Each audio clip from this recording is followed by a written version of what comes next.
Baruch Hashem, muy buenas noches. Deseo para todos ustedes en esta noche especial, en la noche cuando ya estamos en la octava luminaria de Hanukkah, donde nosotros podemos pedir, ¿verdad?, a Hashem por milagros que no puedan cumplirse naturalmente, Baruch Hashem. Entonces, a cada persona, pues yo le insto a que pida hoy con fe en las luminarias para conseguir milagros, Baruch Hashem. Hoy nos encontramos nosotros en el 3 de Tevet. Ya entramos a Rosh Hodesh el miércoles, ¿verdad? El martes en la noche entramos a Rosh Hodesh, al 1 de Tevet. Y Baruch Hashem, hoy iniciamos nosotros el estudio para las correcciones de las midot, que son las cualidades para poder ascender de manera positiva delante de Hashem, Baruch Hashem. Entonces, iniciamos con una historia de la sabiduría del Talmud, Baruch Hashem. Dice así: sucedió que el gobernador romano Antoninus Rufus un día se encontró con Rabí Akiva y le preguntó: si su Dios ama a los pobres de entre tu gente, ¿por qué no les ayuda? Entonces Rabí Akiva contestó: ¿por qué? Porque Hashem deseó dar una oportunidad al rico de hacer el bien. Entonces, a raíz de esta pregunta y esta respuesta, elabora el Talmud sobre el tema que los Gemilut Hasidim, o sea, los aptos de Gesed, de bondad, de misericordia, los buenos aptos, ¿verdad?, son mejores que cualquier credo. Es deber nuestro ayudar al pobre y a quien esté en necesidad. El comienzo de toda sabiduría es el arrepentimiento y las buenas obras. 3 formas de arrepentimiento podemos tomar: públicamente confesar nuestras faltas, sentir pena por las faltas cometidas y hacer buenas obras. Entonces, ¿a qué se parece aquel quien sus buenas obras son mayores a su sabiduría? A un árbol, mis queridos talmidín, a un árbol con pocas ramas, pero de muchas raíces. Así que si todos los vientos del mundo vienen contra él, no le pueden mover. Baruch Hashem. Ok, entonces nosotros vamos a dar inicio a este shiur de Sharei Hamidot, ¿verdad?, que son las correcciones de las cualidades, y hacemos este estudio para refuah Shelemat de todo Am Israel, para la elevación del alma del rabino Jaime Pinto, para Kavod, para el rabino David Pinto, en el cual nosotros basamos la mayoría de estas enseñanzas, y su familia en Francia y Marruecos, Baruch Hashem. Entonces, los Gemilut Hasidim, ¿verdad?, los buenos aptos, en el lapso que transcurre entre Pesach y Shavuot, tiene lugar los aniversarios del fallecimiento de 2 grandes sabios que fueron Rabbi Shimon Bar Yochai y Rabbi Meir Baal Hanes. Y es un momento adecuado para estudiar la vida, ¿verdad?, del grandioso maestro de estos, que fue Rabí Akiva. Eso está en Yevamot 62b. Entonces, el Rambam, en el Ilhot Melachim 1, capítulo 1, versículo 3, describe a Rabí Akiva como uno de los grandes sabios de la Mishnah. Dice que él cargaba las armas del rey Ben Kosiba, o el más conocido como Bar Kokhba, ¿verdad? Entonces, Rabí Akiva lo proclamó a él como el Mesías, el Redentor.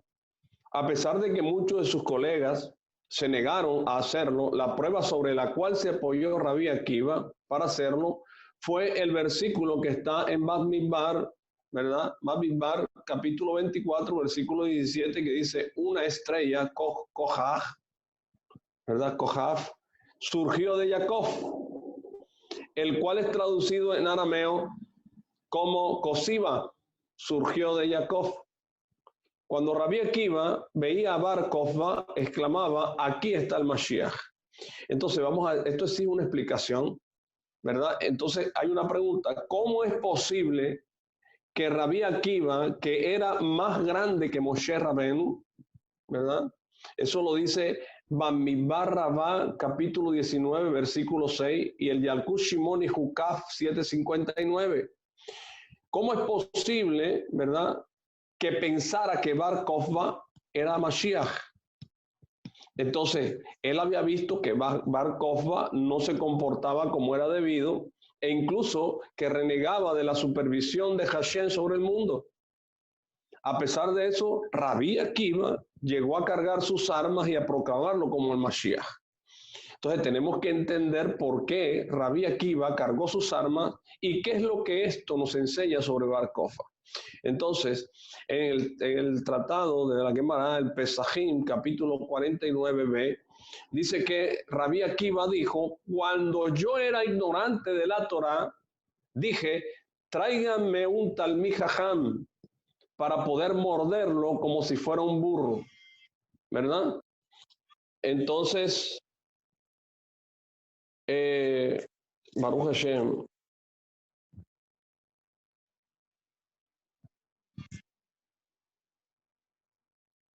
Baruch Hashem,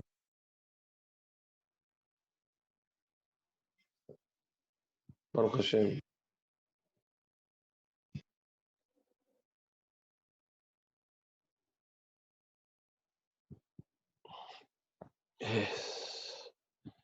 Bendito sea el Creador. Discúlpenme, ¿verdad?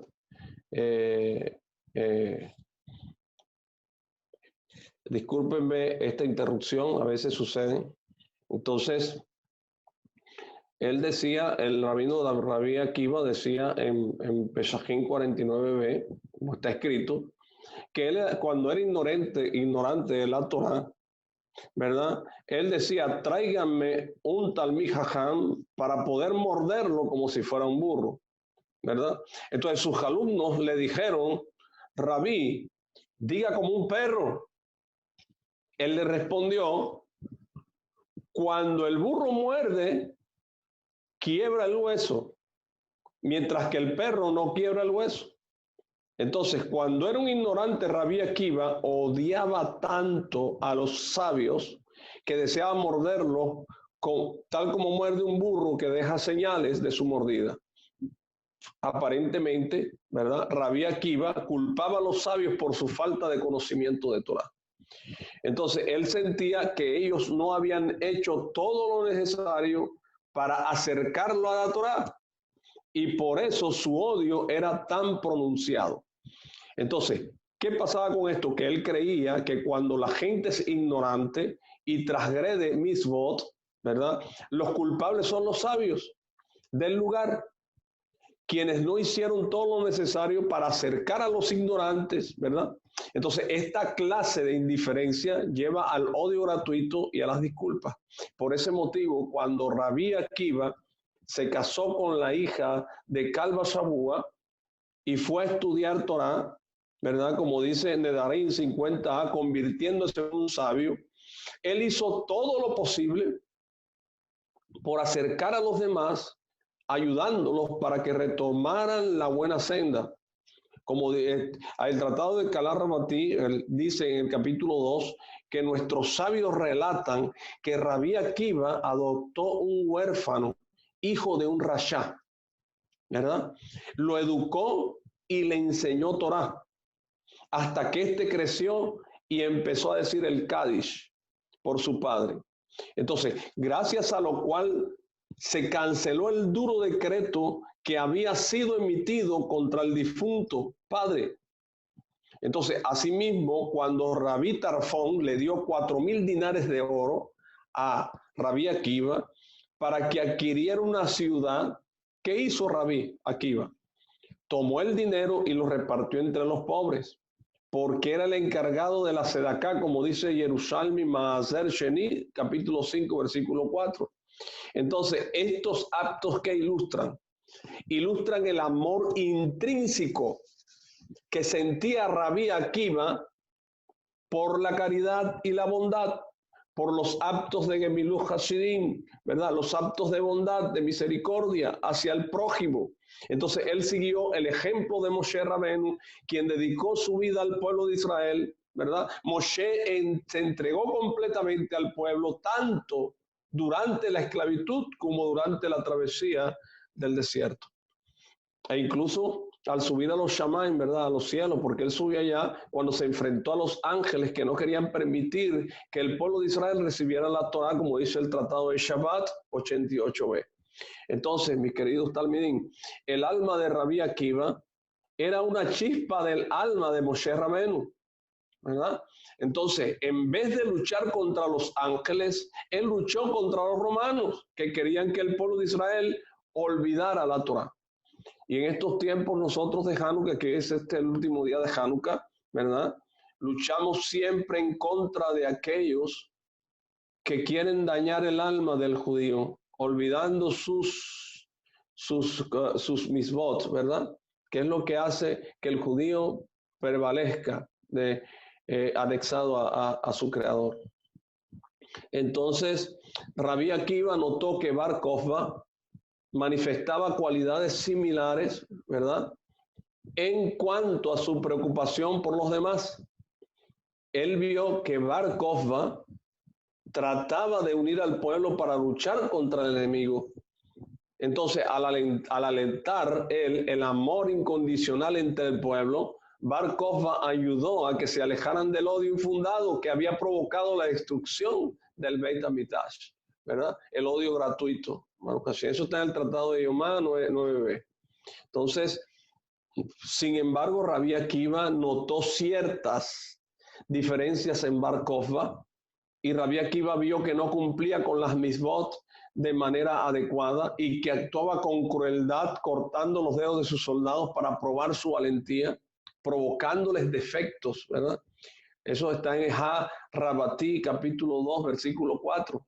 Pero Rabí Akiva cumplió con el dictamen del Tanaíta Rabí Yehoshua ben Perajía en Avot 1.6, que dice, juzga a cada persona en forma favorable. Entonces, de esta forma, él encontró méritos en Bar Kokhba, ¿verdad? Porque hay personas que se acercan a uno y ven solo los defectos, ¿verdad? Entonces, tenemos que tener un Ain Tov, un ojo bueno. Entonces, considerando que su comportamiento negativo era producto de la influencia de los romanos, ¿verdad? Encontró méritos en Bar Kokhba. Entonces Rabí Akiva sintió que el pueblo debía ayudar a Bar Kokhba a luchar contra los romanos. ¿Por qué? Porque cuando los venciera, sin ninguna duda, se anularía la influencia de ellos sobre Am Israel. Entonces el mismo Bar Kokhba retomaría la buena senda, porque una misvá acarrea otra misvá, mi queridos talmidim.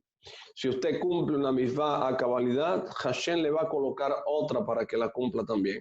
Entonces Rabí Akiva creía que cuando Bar Kokhba retornara a los caminos de la Torá, aunque fuera una persona medida, recibiría asistencia divina para poder arrepentirse completamente, como está escrito en Shir Hashirin Rabbah 5.3, que dice, cuando la persona abre una apertura del tamaño de la cabeza de una aguja, desde el cielo le abren los portones por los que pueden pasar carrozas.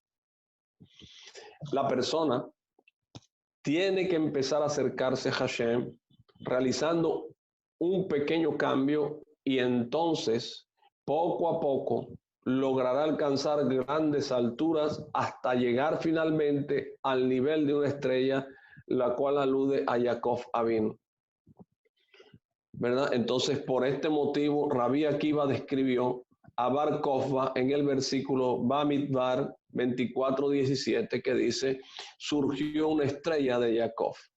Entonces, porque así como cada judío es descendiente de Jacob y puede elevarse hasta alcanzar los niveles más exaltados, así también Bar Kokhba podía encontrar su camino para elevarse. Entonces, por eso fue que Rabbi Akiva no hizo caso del mal comportamiento del Bar Kokhba en ese momento, porque lo fundamental era que él deseaba luchar contra los romanos que querían arrancar la Torá del pueblo de Israel. Entonces, este era un arrepentimiento, ¿verdad? Bendito sea Hashem, porque si a usted le arrancan la Torá, el cumplimiento de mis votos, lo matan. Baruch Hashem. Entonces, imagínense si en ese momento los romanos, en el momento de Rabí Akiva, hubieran logrado su cometido. Hubiera sido algo desastroso. Por eso, sin ninguna duda, merecía recibir todo el apoyo necesario. Bar Kokhba. Entonces, esta era la intención de Rabí Akiva al cargar las armas de Bar Kokhba, ¿verdad? Él deseaba reforzar y alentar a Bar Kokhba no solo contra el enemigo externo, sino también contra el enemigo interno, la inclinación al mal, el Yeser Hará, ¿verdad? Entonces, podemos sugerir otra razón por la cual Rabí Akiva cargó las armas de Bar Kokhba, ¿verdad? Y es que cuando vemos que un rasha, un malvado, tiene éxito, a pesar de que está alejado del camino correcto, no debemos desdeñarlo, sino que por lo contrario debemos acercarlo a la Torá y cargar sus armas. Esto se refiere ¿a qué? A alejarlo de las cualidades negativas, mis queridos talmidín. Entonces, a las que estaba acostumbrado, pero que son externas a su verdadera naturaleza. Entonces, debemos ayudarlo ¿a qué? A adoptar nuevas herramientas. ¿Para qué? Para que pueda retornar a la senda correcta, ¿verdad? Entonces, este es el gran anhelo de Rabí Akiva al apoyar a Bar Kokhba, que cuando lograra vencer a los romanos y unir a Am Israel, devolviendo la corona a su propietario bajo la autoridad de Mashiach, eso lo quería hacer él. Pero lamentablemente Rabí Akiva se equivocó en este tema, ¿verdad? Entonces vemos que también el Rabí Shimon Bar Yochai y Rabí Meir heredaron estas cualidades de su maestro, ¿verdad? Y continuaron luchando contra los romanos con total abnegación. Entonces en Berajot 61b enseñan los sabios que el momento en que sacaron a Rabí Akiva para matarlo era la hora de decir Kriyat Shema, que es el rezo de la noche ya, el cuarto rezo de la noche. Entonces, los romanos peinaron su carne con peines de hierro, y a pesar de eso, él aceptó el yugo del reinado de los Shamaim del cielo. Y sus alumnos le preguntaron a él, a Rabenu, ¿hasta tal grado? Y él respondió, toda mi vida me preocupo, ¿verdad? Toda mi vida sentí preocupación por el versículo que dice, amarás al Eterno tu Dios con toda tu alma, lo que dice en Devarim 6:5. La persona debe amar a Hashem incluso en el momento en el cual le quitan el alma. Siempre, dice él, me pregunté, ¿cuándo podía cumplir con esta misma? Y ahora que se me presenta la oportunidad, ¿no voy a cumplirla? Entonces Rabí Akiva dijo el Kriyat Shema, alargando la palabra Ejad, uno, ¿verdad? Hasta que partió su alma. Salió una voz celestial que dijo, dichoso de ti, Rabí Akiva, de tu alma salió la palabra Ejad. Entonces vemos que Rabí Meir y Rabí Shimon Bar Yochai manifestaron la misma abnegación en las amargas batallas que lucharon contra los romanos. Tal vez por ese motivo, en la palabra Shema están aludidos los nombres del maestro y sus dos alumnos, Shimon, Meir y Akiva, ¿verdad? Entonces, así como el cumplimiento del Kriyat Shema requiere autosacrificio, así también estos tres tanaítas manifestaron una absoluta negación y entrega a Hashem. Entonces, el ejemplo que ellos dieron de sacrificio y entrega a Hashem a lo largo de sus vidas, especialmente en las misbot relativas a la persona y a su prójimo. Entonces, esto puede inspirarnos a nosotros a seguir sus caminos, mis queridos talmidín. Entonces, es una lección práctica, ¿verdad?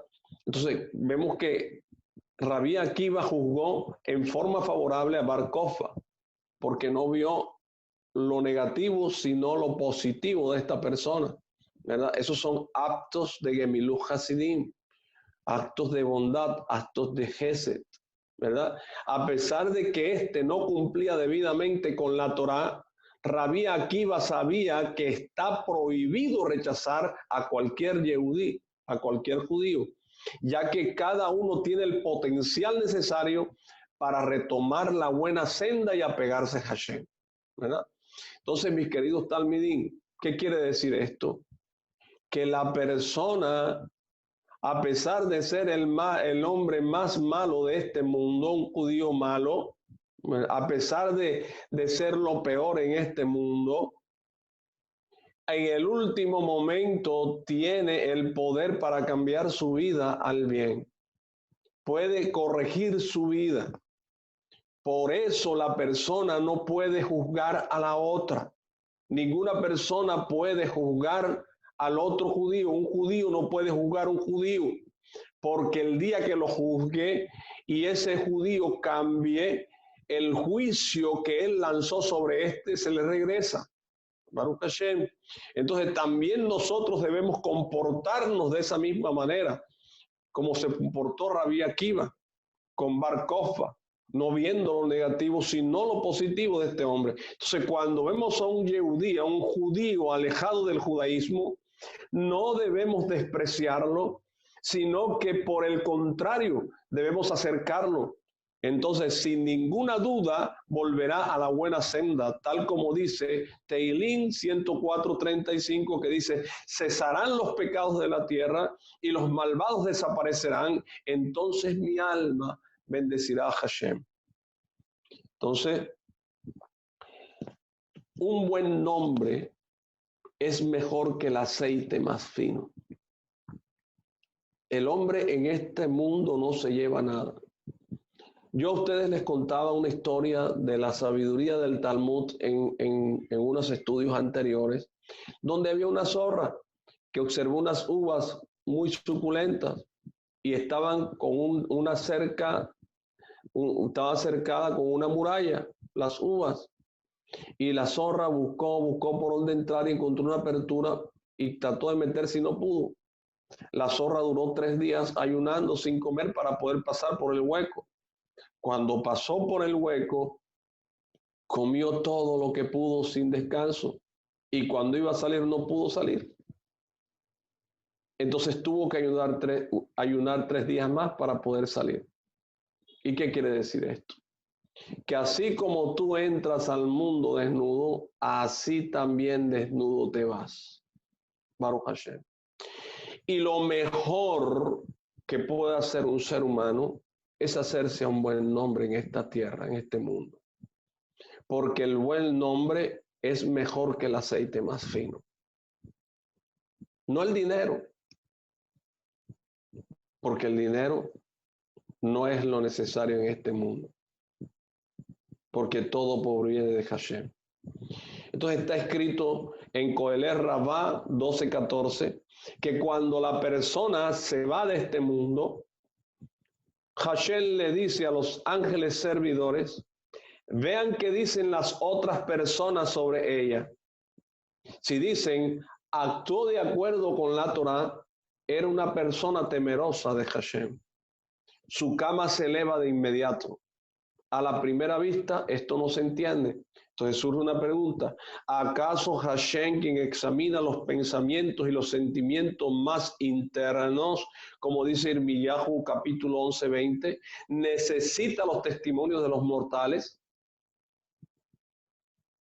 Incluso si Hashem quiere tomar en cuenta las opiniones de las personas sobre el fallecido, ¿para qué necesita que los ángeles lo averigüen? Si Hashem sabe todo. Vamos a tratar de explicar esto de la siguiente manera. En Ejá Rabá 1.37 dicen nuestros sabios que la muerte de los Sadikim es más difícil para Hashem que la destrucción del Beit HaMikdash, ¿verdad? El Sadik es considerado como la base del mundo. Eso está en Mishlei, capítulo 10, versículo 25. Entonces, cuando el Sadik fallece, se sacuden los cimientos del mundo. Por eso Hashem sufre tal angustia ante la muerte del Sadik, que desea hacer retornar el mundo al caos original. Al ver esto, los ángeles ministeriales le piden a Hashem que tenga misericordia y vuelva a colocar bases firmes al mundo. Entonces Hashem le dice: vean lo que dicen las personas sobre el Sadik que falleció. Si lo elogian como es debido, entonces enviaré otro Sadik a ocupar su lugar, como está escrito en Coelet, capítulo 1, versículo 5, que dice: y el sol sale y el sol se pone. Esto estabilizará nuevamente al mundo. Es sabido que es muy grande la acusación contra el pueblo cuando no se elogia ni se llora de la manera debida a los justos que han fallecido, como enseñaron nuestros sabios en el Tratado de Shabbat 105a, que dice: todo el que no elogia a un Talmid Jajam de la forma debida merece ser enterrado vivo y no tiene el mérito de vivir muchos años. Y Rashi, el comentarista de la Torá, explica que este castigo sigue el principio de midá keneget midá, o sea, medida por medida. Así como él no le dolió la muerte temprana del Sadik, del mismo modo en el cielo no valoran demasiado su propia vida, para evitar que los ángeles lleven informes negativos acusando a Israel, al pueblo de Israel, por no elogiar como es debido a la persona fallecida. Hashem les pide que ellos mismos den testimonio de que fueron pronunciadas las alabanzas necesarias.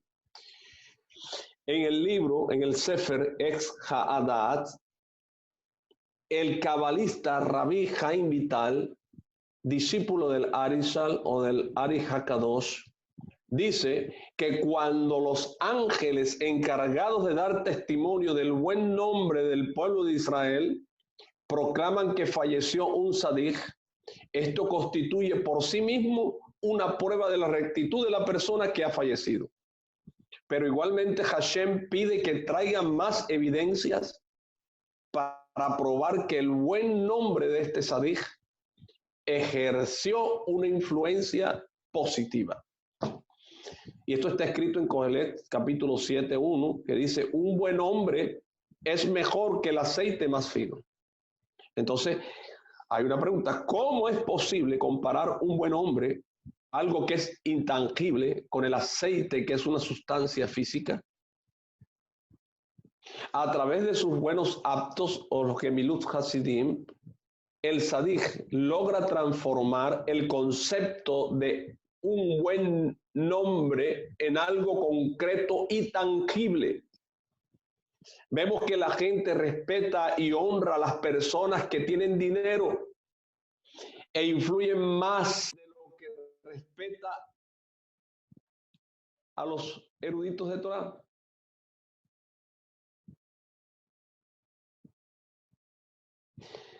Estas personas, hay mucha gente que le da honra a aquel que tiene dinero, pero aquel que está estudiando Torah, que está enseñando Torah al mundo para elevar el mundo y a las personas, ¿verdad? No lo hacen. Pero después de su muerte, esos individuos ricos e influyentes son olvidados. Mientras que cuando muere un Sadik, su cuerpo sigue siendo respetado Y esto se debe a que él representa la Torá. Por lo tanto, al alabar a un Sadik, manifestamos nuestro respeto por la Torá. Entonces, eso fue lo que nos enseñaron nuestros sabios en el Tratado de Shabbat 153a, al decir que de acuerdo a lo que se dice de la persona después de su muerte, podemos saber si esa persona merece una porción en el Olam Abba o en el mundo venidero. Entonces Rashi explica que si fue una persona justa, entonces todos derramarán lágrimas y alabarán a esta persona. De esta manera el concepto del buen nombre se vuelve algo tangible. Entonces nuestros sabios enseñan en Kohelet Rabbah 7.3 que dijo Rabbi Shimon Bar Yochai que un buen nombre es más apreciado que el arca del testimonio. Un buen nombre es más apreciado que el arca del testimonio. Esto no se entiende, ¿verdad? ¿Cómo es posible que haya algo más apreciado y más valioso que el arca del pacto, del testimonio, ante la cual todo el mundo temblaba y gracias a la cual el pueblo de Israel ganó sus guerras? Como dice el Tratado de Taná de Bielihu Rabbah, capítulo 11. El arca del testimonio, mis queridos amigos, únicamente protegía al pueblo cuando eran sadiquín y cumplían con lo que estaba escrito en las tablas que estaban internas, que era la misma Torá, ¿verdad? Pero cuando el pueblo se alejó del camino correcto, el arca ya no los protegió, ¿verdad? ¿Y por qué no los protegió? Eso vamos a ver nosotros cómo ocurrió, vemos cómo ocurrió en la guerra contra los filisteos, cuando nosotros vemos Shmuel capítulo 1 versículo 4 que dice, y también con Isquiyahu en Yesiyahu 39, pero en cambio los sadiquín son capaces de anular los malos decretos contra los judíos, incluso cuando estos no se comportan como es debido. Entonces, transformando el atributo divino de justicia en misericordia. Eso está en el Taná de Bielihu Rabbah 82. Por lo tanto, cuando el Sadik se encuentra vivo, no puede prevalecer el atributo de la justicia estricta, como dice el Santo Zohar en la primera parte 180a. Entonces, ¿por qué Rabbi Shimon Bar Yochai empleó el término apreciado y no importante? Obviamente el arca del pacto era sumamente importante y poseía una kedushá intrínseca.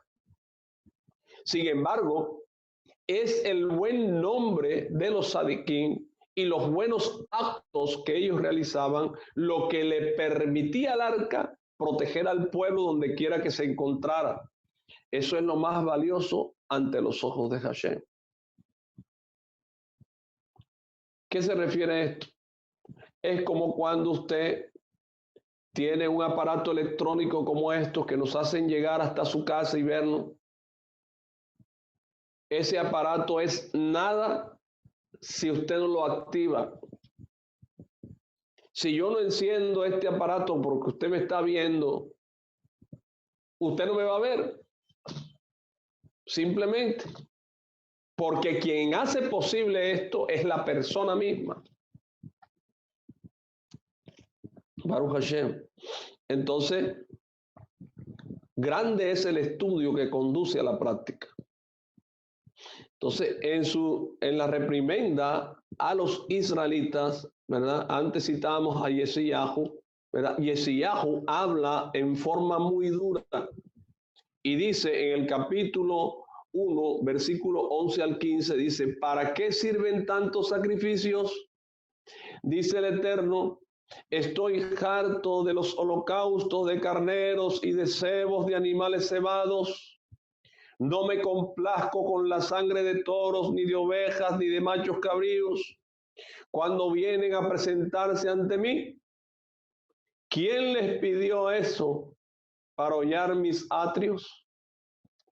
Y luego continúa y dice, no traigan vanas oblaciones, ofrendas que me son abominables. y el novilunio y el Shabbat y la convocación de asambleas, no puedo tolerar la iniquidad junto a la solemne asamblea. Mi alma odia a sus novilunios y a sus celebraciones. Son una carga para mí. Cansado estoy de soportarlos. Cuando me hacen muchas rogativas, yo no los escucho. Sus manos están llenas de sangre.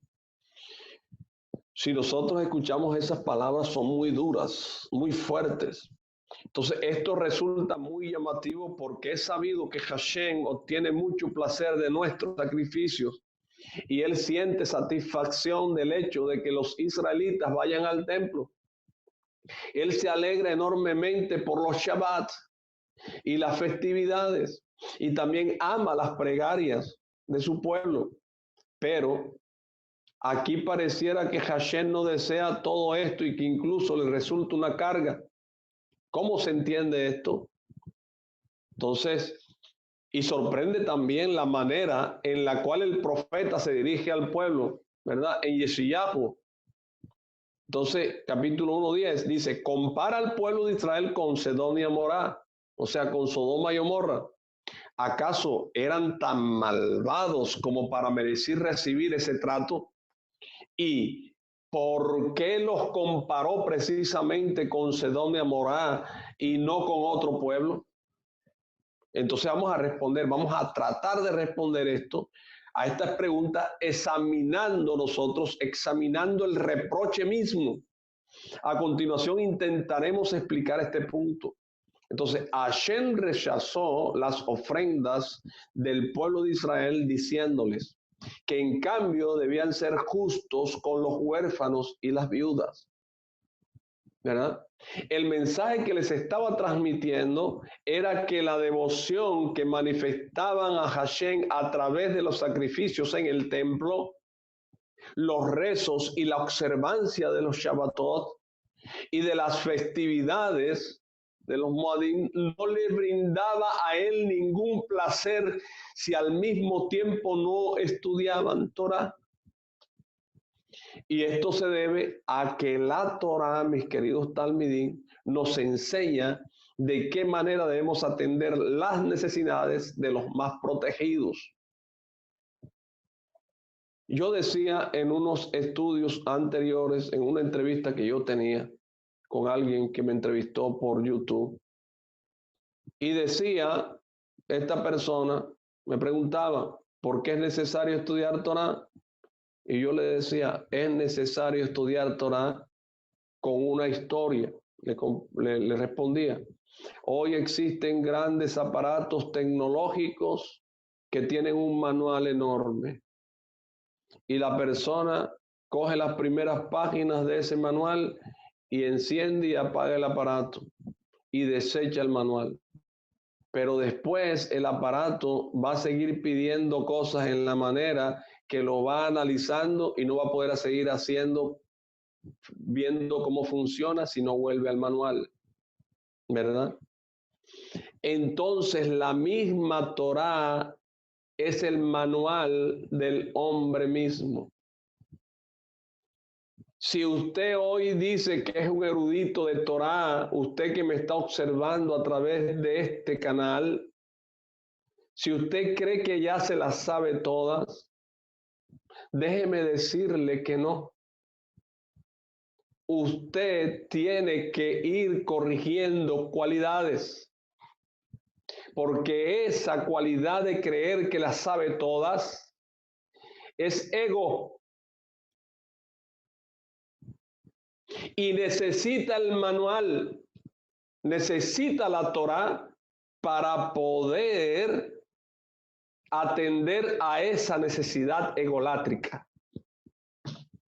Entonces, al no ayudar a los huérfanos y a las viudas, a quienes fácilmente se reconoce como personas necesitadas para recibir ayuda, sin ninguna duda, el pueblo no podría ayudar a otros miembros del pueblo que necesitaban ayuda. Por ese motivo, el profeta los compara con los habitantes de Sedón y Amorá, ¿verdad? Porque es sabido que todo el pecado de estos pueblos fue en lo referente a las relaciones interpersonales. Hashem les estaba advirtiendo al pueblo que si no estudiaban Torah de la manera correcta, también fallarían en el cumplimiento de los preceptos entre la persona y su prójimo.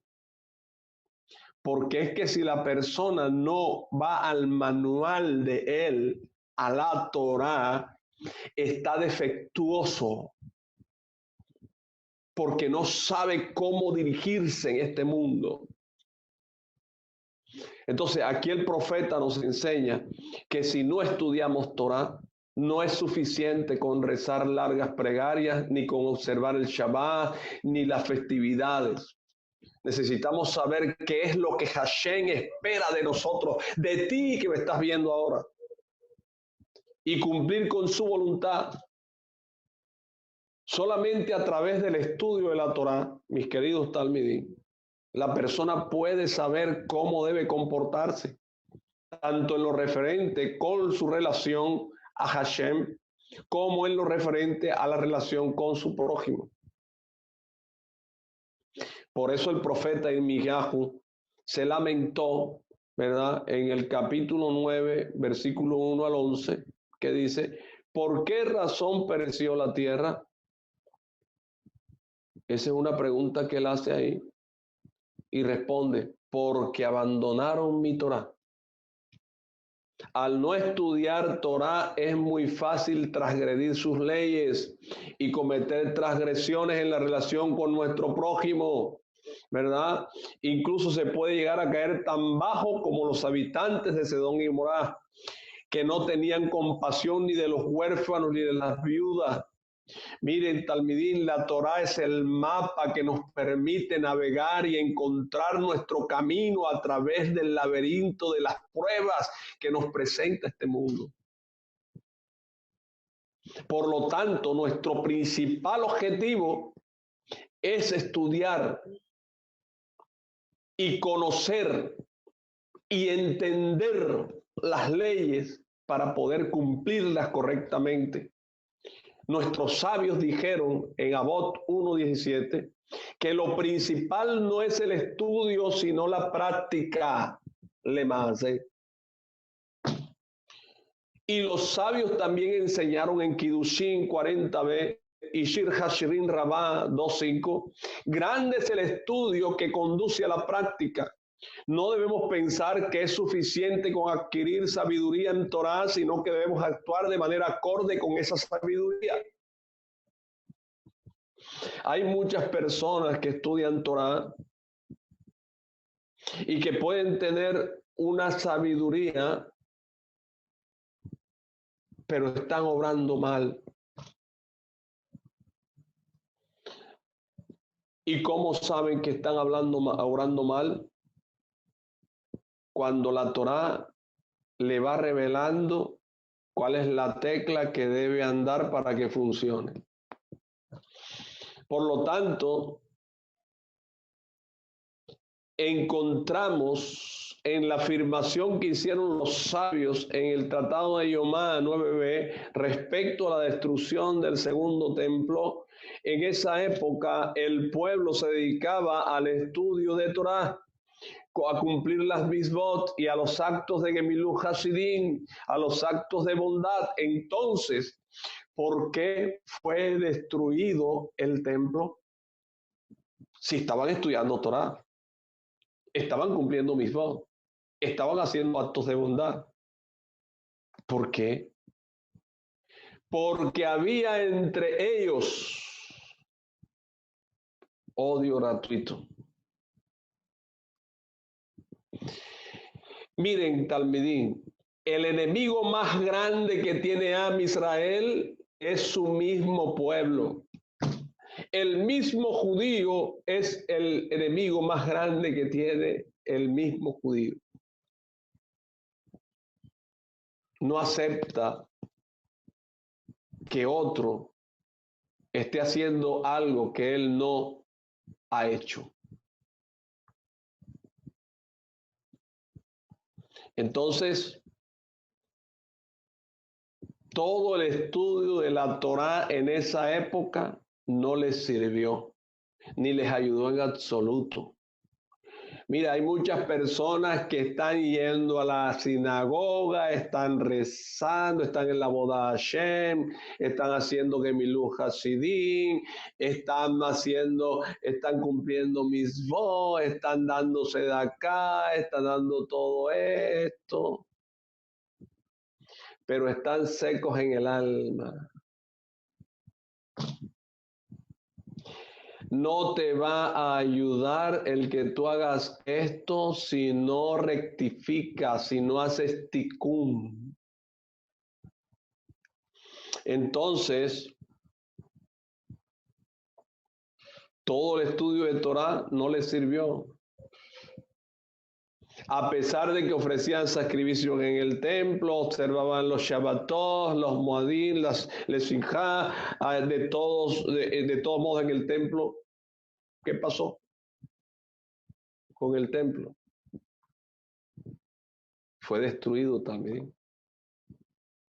Y estaban guardando Shabbatot, estaban los Moadim, estaban cumpliendo Gemilut Hasidim, cumpliendo mitzvot, estudiando Torah, pero se odiaban entre ellos. Decían, yo soy más sabio que tú. No le paren bola a este que está ahí, aparecido ahí, enseñando Torah. Yo sé más que él.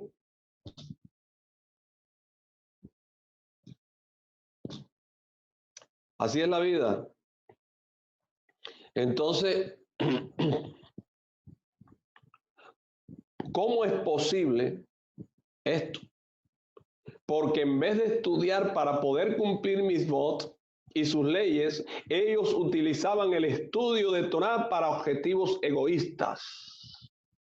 Entonces, para ser considerados más sabios e importantes, ellos estaban dispuestos a perfeccionar su relación con Hashem, pero no prestaban atención a la relación con las demás personas. Y esto provocó la destrucción del Beit HaMikdash, del templo. Rabbi Akiva enseñó a 24,000 alumnos y los 24,000 alumnos todos murieron. ¿Por qué? Porque había entre ellos lo mismo que ocurrió acá. Entonces, el profeta Yeshayahu les dijo en el capítulo 1, versículo 17, aprendan a hacer el bien, busquen la justicia, ayuden al oprimido, recuerden a los huérfanos, defiendan a las viudas. La persona debe estudiar Torah con las intenciones correctas y no solo para adquirir sabiduría ni para sentirse superior a los demás, sino para cumplir con aquello que está estudiando. De esta manera podrá cumplir con todas las leyes en forma detallada y minuciosa, mis queridos talmidín. La Torá trae abundantes bendiciones al mundo y acelera la redención, ¿verdad? Mire, Jerusalén, Jerusalén, Jerusalén. Si te olvidara, Jerusalén, que mi diestra pierda su fuerza y mi lengua se pegue a mi paladar. El lugar de residencia de la presencia divina es Jerusalén. Es el símbolo de la Torá. Y es también el punto central de la tierra. Jerusalén fue destruida porque el pueblo no estudió Torá con la actitud correcta, adecuada. ¿Qué podemos hacer para que regrese la presencia a Jerusalén, la presencia divina? Está escrito en Shemot 25:8, y me harán un santuario y habitaré en ellos. Dicen los comentaristas, se preguntan, ¿verdad? ¿Por qué no dice en él, sino que dice en ellos? Cuando la persona se convierte a sí misma en un santuario, ¿verdad? A través del estudio de la Torá, tiene el mérito de que la presencia divina repose sobre ella.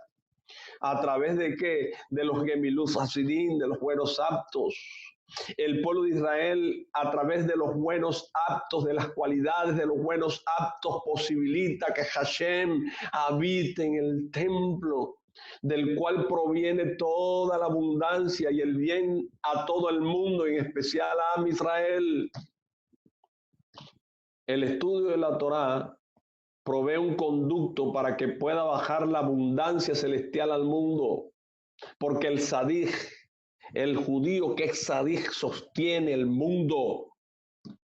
El principal objetivo del pueblo judío es dedicarse constantemente al estudio de la Torá, porque esto trae la bendición divina sobre el santuario y desde allí hacia todo el pueblo de Israel y hacia el mundo entero.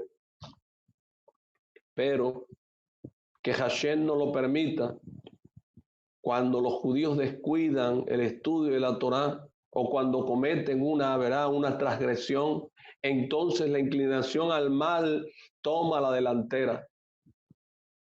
Entonces la presencia divina se aleja de Israel, se aleja del templo y se aleja de todo el mundo y vuelve nuevamente a residir en el cielo. Como consecuencia, deja de fluir toda la abundancia al mundo. Acuérdense lo que dice Pirkei Avot, capítulo 3, versículo 15, que el mundo Hashem ya lo juzgó con misericordia, con rajamín, que los actos de los hombres son los que tuercen esa misericordia ya dictaminada, porque Hashem es bueno, bueno, bueno.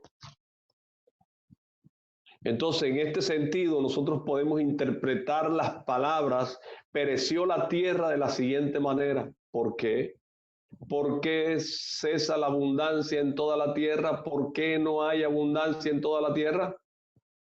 ¿Por qué la presencia divina se aleja del pueblo de Israel, llevándose con ella la bendición?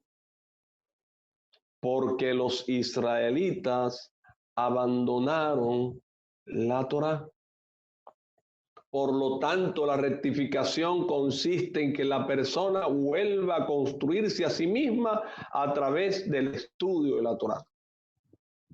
Construirse a sí misma a través del estudio de la Torá. Hoy en día que no tenemos el templo, la persona tiene que esforzarse en el estudio de la Torá, en el Beit HaMidrash, que es como un templo en miniatura, ¿verdad? Entonces nuestros sabios dicen en el Ta'anit 30b y dijeron, todo el que se lamenta por Jerusalén tiene el mérito de ver su júbilo. Esto no se entiende, ¿verdad? ¿Cómo es posible ver ahora el júbilo de Jerusalén solamente lamentando su destrucción? Hubiera sido más adecuado decir, tendrá el mérito de ver su júbilo en el futuro, ¿verdad? Pero Jerusalén es el símbolo de la Torá y de todas las bendiciones que ésta trae. Entonces la presencia divina reside en Jerusalén. Y al lamentar nosotros la pérdida del templo, la persona comienza a considerar cuáles fueron las causas de la destrucción. Entonces empieza a hacer una introspección cuando comprende que la causa principal fue la falta del estudio de la Torá. Entonces esta persona se verá impulsada a estudiar con más ahínco la Torá. Y la Torá que esta persona estudie afectará positivamente sus midot, sus cualidades personales. Y en consecuencia va a tener el mérito de que la presencia divina se asiente sobre ella. Entonces podrá ser comparado con el templo en miniatura. Por lo tanto, los efectos positivos de su llanto y de su lamento se sienten de inmediato. Además, al reconstruirse a sí misma de esta forma, la persona está colocando los simientes para la reconstrucción del templo y tendrá el mérito de regocijarse en la redención final y tener el privilegio de ser testigo de la gloria de Jerusalén cuando el templo sea reconstruido. Amén, Ken Yei Ratzon. Baruch Hashem.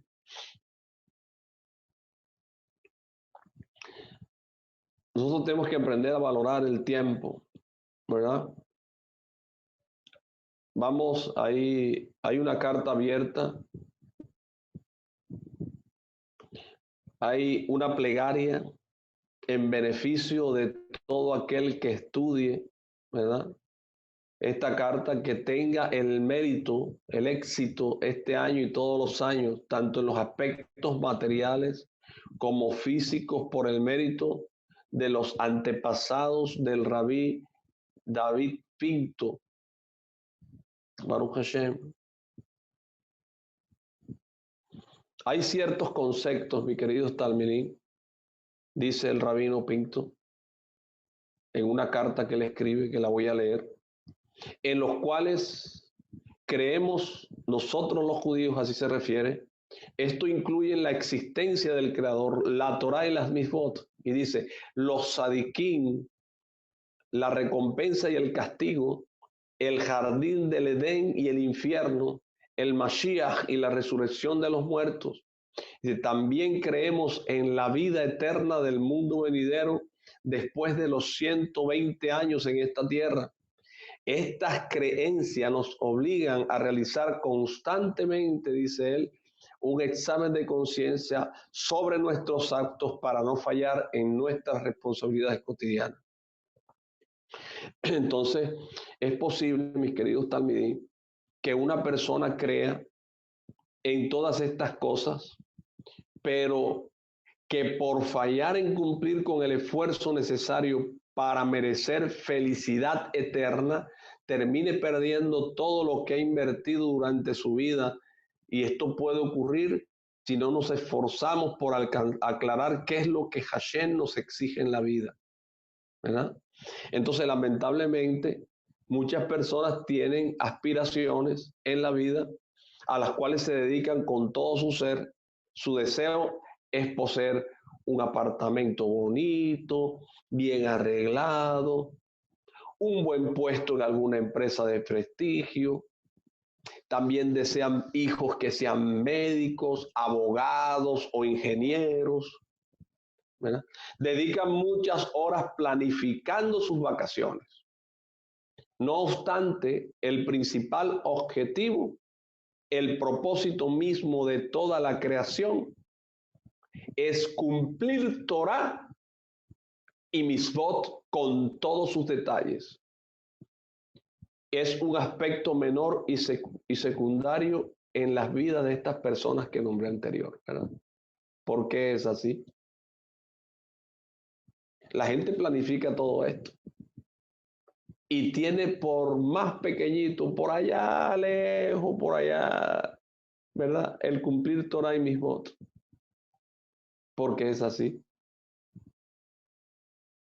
Cuando una persona llega al mundo de la verdad, del Olam Abba, después de los 120 años, el mundo venidero, la primera pregunta que le formulan es, ¿fijaste momentos para el estudio de la Torá? Como hoy, que tú estás conectado conmigo. ¿Cumpliste con las misbot? ¿Estás cumpliendo misbot? ¿Te circuncidaste? ¿Estás comiendo kasher? Comenzaste a hacer las cosas como un judío, porque tú estás estudiando como judío, tienes que evolucionar, no puedes quedarte ahí. ¿Qué respuesta podrá dar esta persona si se le pregunta eso?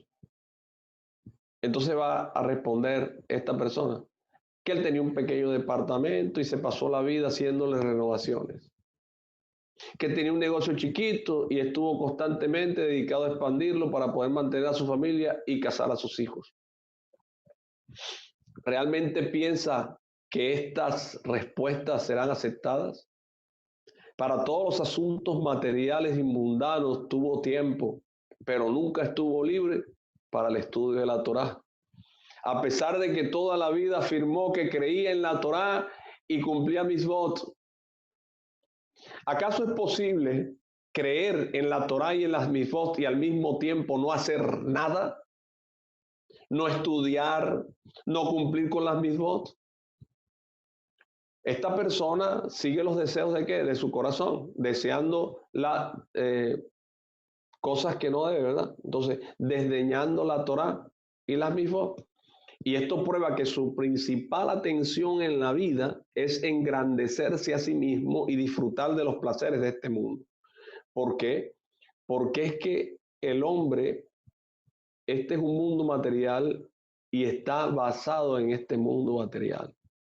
Y se olvida de lo principal, que es trabajar por su alma. Baruch Hashem.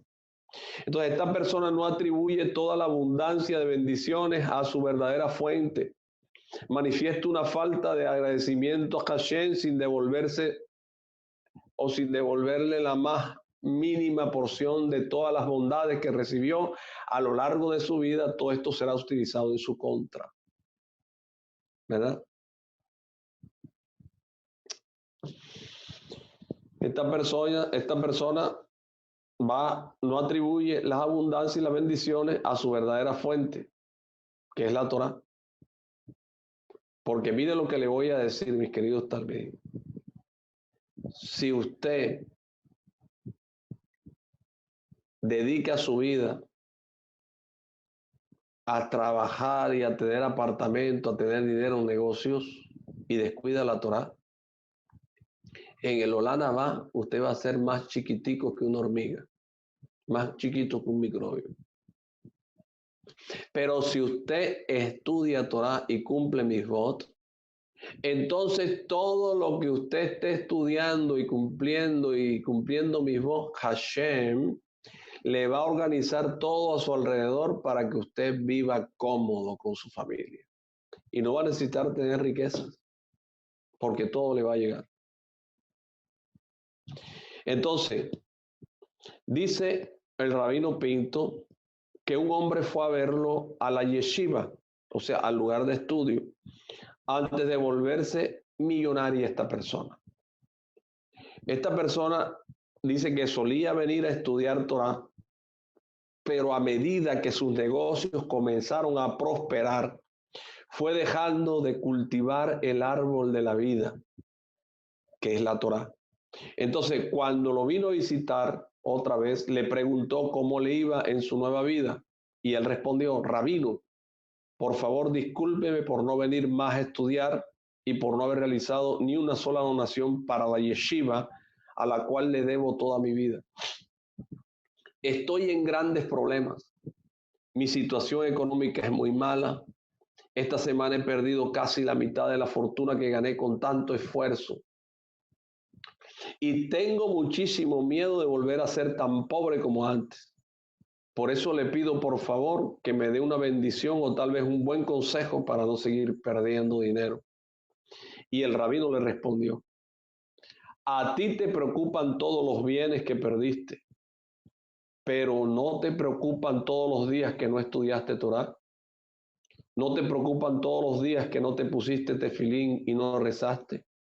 Solamente te preocupa el dinero que no te llevarás a la tumba, como dice Avot 6:9. Pero no sientes la pérdida de la Torah y las mitzvot, que son los únicos que iluminarán tu camino hacia tu lugar en el Gan Eden, en el jardín de Edén, después de los 120 años en este mundo. ¿Acaso piensas que Hashem no sufre porque lo abandonaste en el momento mismo en que te concedió riquezas? En vez de manifestar gratitud por todo lo que Él te concedió, lo olvidaste completamente. Actúas como si Él no existiera. Hashem te trajo todos estos sufrimientos porque quiere que lo recuerdes. Él provocó que sufras pérdidas materiales para que comprendas lo que has perdido al alejarte de Él. Ahora lloras por el esfuerzo que dedicaste por ganar más dinero, porque ves que todo se escapa como si fuera humo.